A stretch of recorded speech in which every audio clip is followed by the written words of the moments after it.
Hi, I'm Juan, a.k.a. DJ Shells, and today I'm going to be talking about the Sporting Life mixtape or beat tape 55 Fives, which was released September of 2015, and it is a prelude to Sporting Life's upcoming debut album. Sporting Life is a producer from New York City, most famous for being a member of Rat King, who've dropped albums such as 700 Phil and So It Goes. So I discovered this project around November, and this is when I was listening to a lot of Rat King.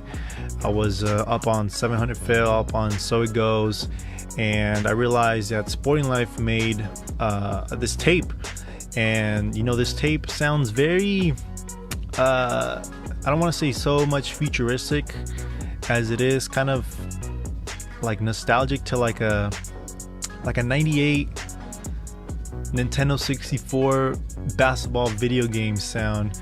And I know that's kind of what he was going for. He said in an interview that he envisioned his music being played, a basketball player warming up and listening to his music, sort of like LeBron James, putting on his headphones and sort of getting hyped up to the Sporting Life 55 Fives mixtape. And that's what he said he envisioned his music like playing the backdrop to.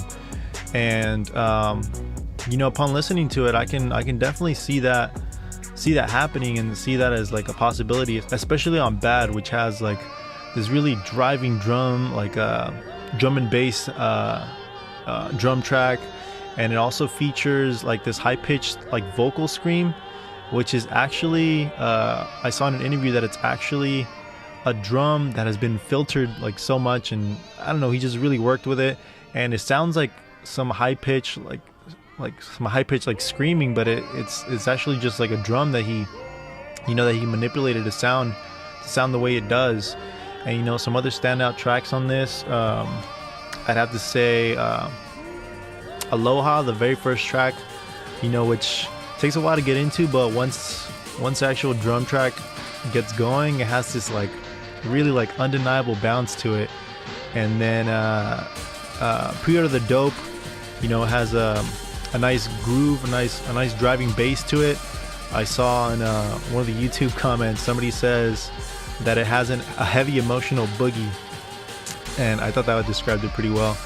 And then one of the last tracks is titled We Three, and that one has like a really sort of like watery, like falling synth sort of feel. It's really wild where he kind of gets his sounds from, and like the sort of drum patterns that he likes to put on them. He likes to put a lot of drum and bass, but also a lot of like sort of offbeat sort of drum stuff that he does also. And it's an album that I highly recommend.